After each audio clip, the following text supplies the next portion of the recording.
I never thought I would come face to face with true evil, but the night I encountered the psychopath killer in the remote town of Blackwood, my world was forever altered. The journey began when my car broke down on a desolate road, miles away from civilization. It was a moonless night and the darkness seemed to swallow me whole. Panic set in as I realized my cell phone had no signal, and I was stranded in the middle of nowhere. With no other choice, I started walking, guided only by the dim glow of my flashlight. The wind whispered through the trees, a haunting soundtrack to my predicament. As I walked further into the abyss, I stumbled upon an old, dilapidated house. Its windows were shattered, and the walls seemed to groan with the weight of time. I knew I had to seek shelter at least until morning, and this forsaken place was my only option. As I entered, a musty odor hung in the air and the interior was shrouded in darkness. My flashlight cut through the obscurity, revealing rotting furniture and peeling wallpaper. With a sense of unease, I climbed the creaking stairs and ventured into one of the bedrooms. There, I found a dusty, long-abandoned crib. Something about the sight sent a chill down my spine, as if an unseen presence lingered in the room.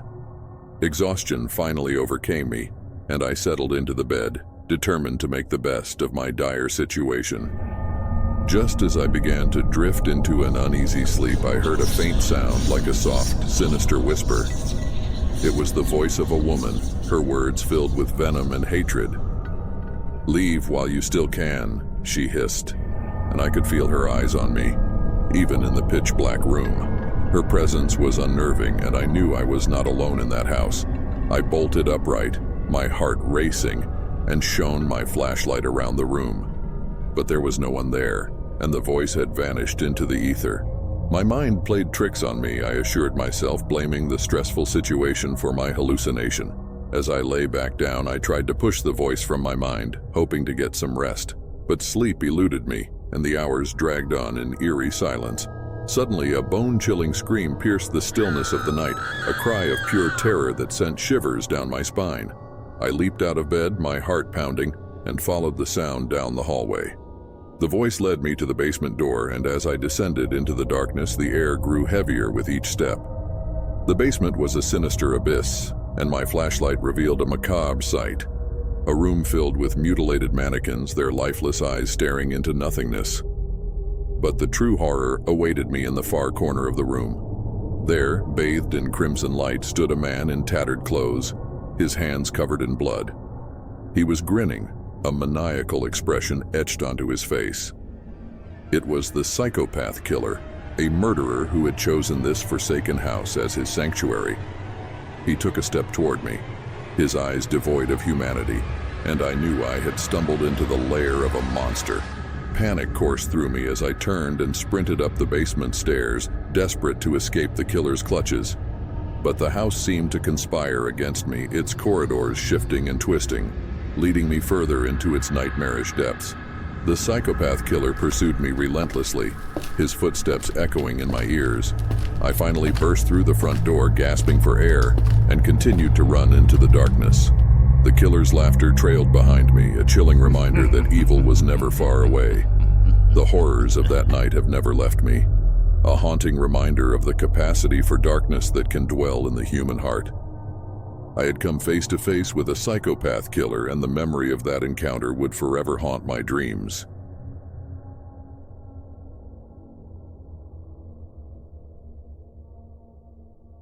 It was a cold and stormy night, the rain lashing against the windows like an angry mob demanding entrance.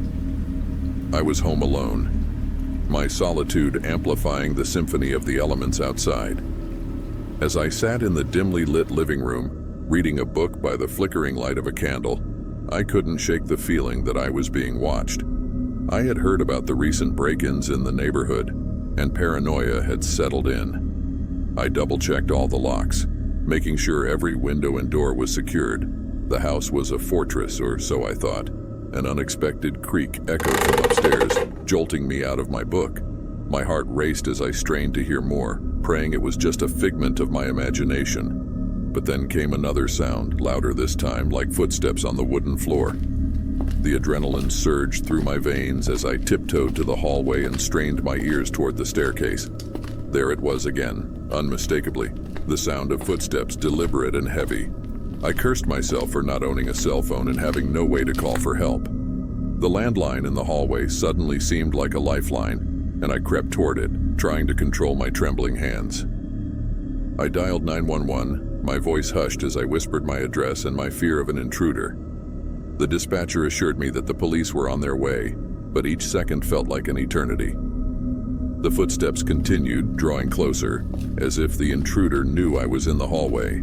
Panic overcame me and I darted into the nearest room, the bedroom, and locked the door behind me. I crouched in the darkness, my heart pounding, praying the police would arrive in time. The footsteps reached the hallway and then there was silence. I held my breath, my ears straining for any sign of the intruder. Suddenly the doorknob to the bedroom rattled and my blood turned to ice. I hadn't locked the door, only closed it. The intruder was trying to get in. My mind raced and I scanned the room for any weapon, settling on a heavy bedside lamp. I gripped it tightly, ready to defend myself. With a sharp click, the door swung open, revealing the silhouette of a man. He was tall, his features obscured by the darkness. The room was so silent that I could hear his ragged breaths, slow and deliberate. "Who are you? What do you want?" I stammered, my voice quivering. The intruder didn't respond, and his silence was more terrifying than any threat. He advanced slowly, and I took a desperate swing with the lamp, but he sidestepped it effortlessly. With a swift, brutal motion, he struck me on the head and the world spun into a whirl of pain and darkness. I awoke in the hospital, disoriented and with a pounding headache. The police had arrived just in time to catch the intruder before he could do any more harm. They explained that he had been a career criminal, a predator who had been responsible for a string of burglaries in the area. The break-in had left me traumatized, the feeling of vulnerability still haunting me. It was a stark reminder that danger could strike even in the sanctity of one's home. My life had been forever changed, and I would never again take my safety for granted. The memory of that stormy night still torments me, the sound of those uninvited footsteps forever etched in my mind. It serves as a chilling reminder that sometimes the real horror is not in the tales of the supernatural, but in the terrors of the real world, lurking just outside your door. There's something eerie about desolate highways at night where the road stretches on like a ribbon into the unknown. But nothing could have prepared me for what I encountered on that fateful evening while driving along the infamous haunted highway. The legend of this stretch of road was as old as the town itself, a tale whispered in the corners of local bars and told around campfires. They said that once a year, on the anniversary of a tragic accident, the spirits of the victims would return, seeking retribution from any travelers unfortunate enough to cross their path. It was a moonless night when I found myself on the haunted highway. The air grew cold, and the surrounding forest seemed to press in on the road. My hands tightened on the steering wheel as I tried to shake off the unease that settled over me like a shroud. That's when I saw them. A group of ghostly figures standing in the middle of the road. They wore tattered clothing, their faces twisted in agony. Panic surged as I realized I was surrounded, with no way to turn back. The apparitions drew closer, their eyes hollow sockets that seemed to pierce through my soul. I could hear their mournful cries, a chorus of anguish that sent shivers down my spine. As they reached my car, one figure, a woman, extended a pale, spectral hand. Her voice echoed in my mind, a haunting plea for help. "Please," she whispered, "you must pay the toll." I had heard the stories of the toll, a gruesome sacrifice demanded by the vengeful spirits. In my fear, I nodded, and the woman's ghostly hand brushed against my cheek. It was as cold as death itself. Suddenly, the atmosphere grew even colder, and the figures began to dissipate, their cries fading into the night. I was alone once more, shaken, but alive. I continued down the haunted highway, my heart still pounding.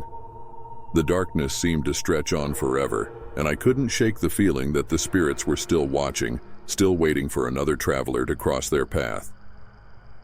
As I left the highway and reached the safety of civilization, I couldn't help but wonder about the toll I had paid.